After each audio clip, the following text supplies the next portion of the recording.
Hello and welcome back to 5-Minute Bibliography from Pequot Library. I am, as ever, your host, Dr. Jamie Cumby. I'm Pequot's Special Collections Librarian, and today we're going to talk about printed images. So let's start with the basics. There are three kind of genres of printed images. There are relief images, there are intaglio images, and there are planographic images. All of these terms refer to the technique that's used to create the matrix that holds the image. So in this case, that'll be your wood block for a woodcut, it'll be your copper plate for an engraving or an etching, and it'll be your litho stone for a lithography. All of these refer to where the ink sits on the surface of the matrix and how the ink is picked up by the paper. In the case of relief printing, the ink sits on the raised surface, and sometimes you can cut such that you're printing a negative space, of course, but the point is that what is absorbing your ink is the parts that are standing up.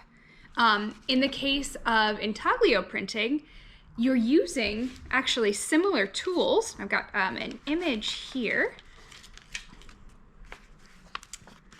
So this is our image of our woodcutter, and you see right there those kind of funny looking implements. So those are called burins or gravers, and that's what you use to cut lines of different thickness and quality. You'll either have a triangular point at the end of your burin, or you'll have a square point, and they'll be wider or narrower depending on the quality of line you want to achieve. When you're creating a wood block for relief purposes, you're cutting away things and leaving only what you want to have inked.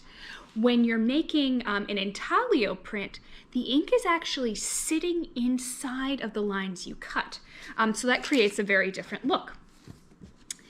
And when you're making a planographic print, you're actually, everything is sitting on the same surface, and it uses the property of resistance between a greasy surface, so that's the special litho crayon that you'll use to draw onto your stone, and water that naturally resists it. And you use the kind of tension between these two elements to have your area that will absorb ink and your area where no ink will stay when you roll your ink rollers over your stone. Today we're going to focus on relief printing because relief printing does something really, really special in the early days of print. And you might have guessed. So we've actually already talked about a type of relief printing. It is our friend, the humble piece of type. Because you see here the R that you can see in the camera right there. The raised surface, the face of the type, is what absorbs the ink. And just so, with this example of a slightly goofy lino cut that I made several years ago. So this Totoro, you see, you can actually see just how kind of bad my handiwork is, the kind of rough areas where I've cut away with my burin the pieces of the linoleum to leave only the raised surface of my neighbor Totoro to be printed here. And you see also how, just like we were talking about when we talked about type earlier, the image that you're getting has to be backwards because you're creating the relief impression. So in addition to being kind of fun and easy to do if you're doing lino cuts, the really fantastic thing about relief printing techniques and wood blocks when movable type emerges on the scene in the 1450s is you can make a wood block type high. What that means is you can make a wood block that's the exact same height as your piece of type, so you can lock that into the same form.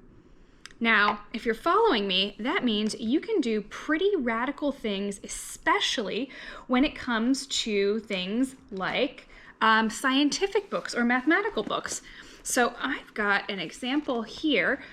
This is an image from Andreas Vesalius's anatomy book, which caused a lot of controversy. But you can see here the really cool thing about this is because these anatomical figures are wood blocks, they can be set right next to the type that describes them.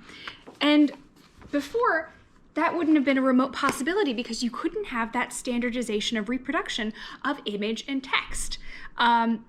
So I hope that's given you a sense of the kind of radical possibilities of printing when it comes to images and images set alongside text. And hopefully in the future I'll be able to get some demo things to show you what engraving and lithography look like. But for now, we'll sign off and pick it up next week when we talk a little bit about bookbinding. Take care, everybody.